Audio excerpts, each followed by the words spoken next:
iba. Kaya inutos ng Diyos, huwag mong kainin dahil ayaw ng Diyos na malaman mo ang pagkakilala ng mabuti at masama. Kasi pag nalaman mo, may option na. Katulad ng araw natin nung nakaraan. Ang kalagayan ng tao, nung hindi pa kumakain, nung hindi pa lumalabag sa kutusan, ang kalagayan ng tao, ang nasa kanyang kaalaman, bawang mabuti, walang masama. Naunawaan po. So yung masama, masasabi natin, isa sa mga lihim ng Diyos.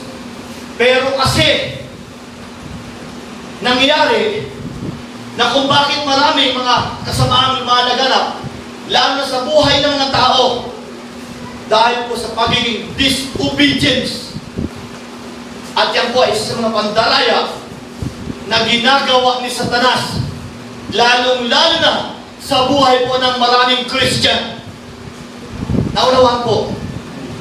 So ito po yung pinakabuod na mensahe. Ito yung lihim ng Diyos na dapat sana hindi nyo nalaman tao. Hindi natin nalaman.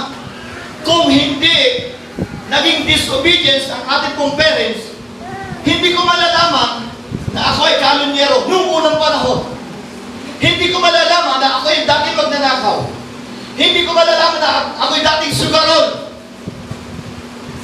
Pero sa kabutihan ng Diyos, yung lahat ng mga nalaman ko dahil nalaglag ang ating ninuno sa kasalanan, yun ang way ng ating Panginoon na binabalik tayo kung ano ang pagkakaling ka sa atin, binubura sa atin, yung mga bagay na nagpapahirap sa atin.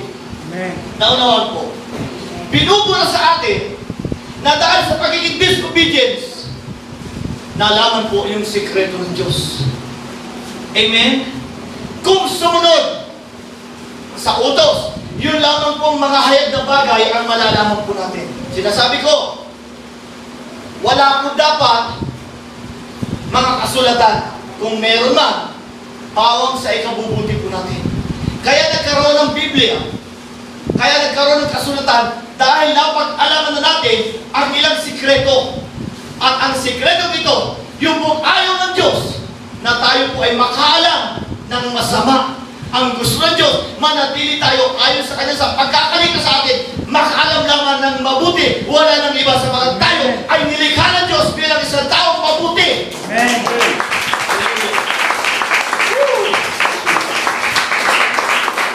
Mahal po tayo ng Diyos. Ewan ko, napakabuti po ng Diyos. Nagre-research po ako sa napakaraming fellowship at hindi na po mahirap yun kung ano ang stand ng mga maraming fellowship po sa kayo. Kanina lamang, nakikinig kami ni Sister Lisa on the way kami sa Cavite. Yung pong preaching ng isang preacher, masasabi kong mababaw. Pero once na sinabi ng preacher, ang Diyos natin ay mabuti, hiyawan yung katao, ay, nagkakaiyakan ba narinig ko? Simple pa lang yun. Ang Diyos natin ay mabuti, nagkakaiyakan mga nakikinig. Dito po, masasabi ko, pinagmamalaki ko ang Diyos. Siya ang nagbibigay ng lahat ng kapahayagan nito. Malalim-lalim po ang mga pinapahayag ng Diyos para po sa kanyang mga minamahal na anak na naririto. Dahil ang layunin ng Diyos, maging malalim po tayo sa ating pong pananampalataya. Ang layunin ng Diyos, huwag po tayong matangay ng mga bagay na nasa paligid natin, mga bagay na nakikita natin, mga bagay na narinig natin. Ang gusto ng Diyos, manatili tayo sa pag-iingat niya. Kaya tayo pinilihan ng mga malalaki ng mensahe. Amen. So, ang pinaka-banal na layunin ng Diyos sa kanya pong banal na mensahe, yung pong lihim na naibulgar, muli po ito, gustong kunin ng Diyos. Kaya nga, meron pong bagay na sinasabi na sa isang kisang mata, ang katawan po natin na inalipid po ng maraming kaalaman dito sa sanlibutan. Sa isang kisang mata, bigla po itong mababago. Magiging isang maluwalhati ng katawan. Kapag sinabing maluwalhati ng katawan, ultimo isip po natin, wala na pong anumang bagay na may isip patungkol sa sanlibutan. Kaya mga kapatid, kung makinig kayo, lahat po ng pag-uugali natin kahit tayo mga Kristiyano, sa totoo lang, karamihan hindi po natin alam kapag nakakagawa tayo ng mabuti. Kapag hindi po tayo nakakatin sa church, hindi po natin alam yan. Kapag tayo po ay nagkukulang ng relasyon natin sa Diyos, hindi po natin alam yan. At dahil po sa ganung kalagayan na hindi po natin alam, tuwan-tuwa po si Satanas sa mga bagay niya. Oo, hindi natin alam yan.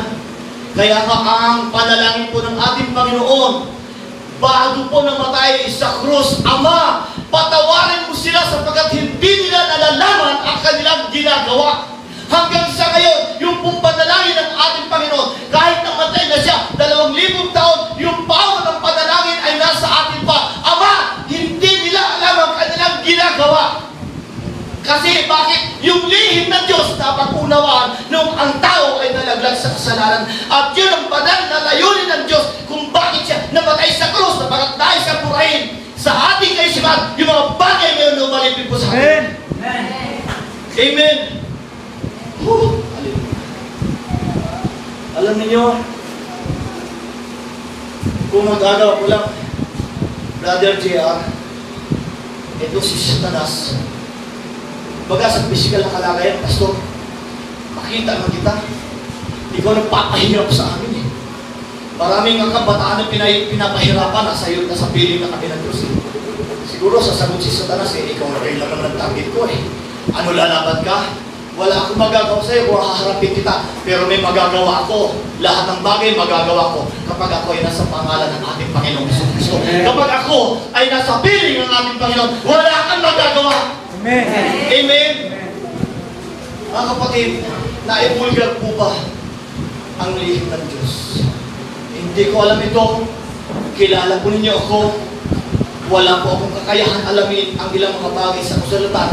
Pero itong bagay na inirima ng Diyos, naniniwala ako. Naniniwala ako galing po sa Kanya. Walang pwedeng ipagmalaki ang sinuman, pero ang bawat isa, pwede pong ipagmalaki ang ating Panginoon. Okay? Yan ang God. Ibinubulgar ng Diyos. Yan ang dahilan, mga anak. Kaya tayo nagkakaroon ng problema dahil nalaman natin ang lihim ng Diyos. Kaya hindi natin masunod ang kautusan dahil nalaman natin ang lihim ng Diyos. Pero ang lihim ng Diyos, mga kapatid, kung ito ay bulgar na, lalong ibinubulgar ng Diyos ang kanyang biyaya. Anak ko, ipinapahayag ko sa iyo ang lahat ng bagay. Ligtas kayo sa pangalan ng ating Panginoon. Kayong mga hindi, may kaligtasan kayo. Yung mga dating nasa ilalim ng gawa ng lamang, may kaligtasan kayo. Manatili lamang kayo sa aking presensya. Manatili lamang kayo sa aking piling. Walang pwedeng gumalaw sa inyo kahit sino dito sa sanlibutan, maging doon sa kalawakan, sapagkat ako lamang ang nag-iisang Diyos na pinakamakapangyarihan sa lahat, na nag-alin ng buhay, kinuha ang lahat ng paraanan, alang-alang sa iyo. Amen.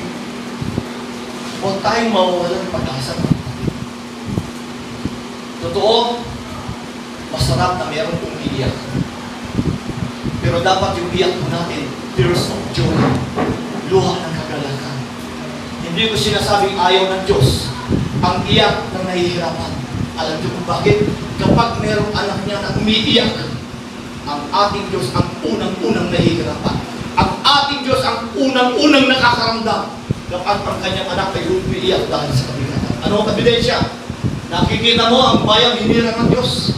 Ang mga Israel, dumadaing na dahil sa hirap. Ano sabi ng Diyos? Naparito ako, Moises, hala, uutusan kita sapagkat narinig ko ang daing at iyak ng aking bayang Israel. Ibig sabihin, hindi nakakatiis ang Diyos sa lahat ng kahirapan natin.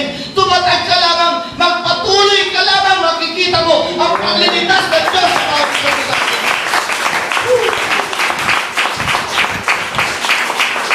Ayos ko ngayon,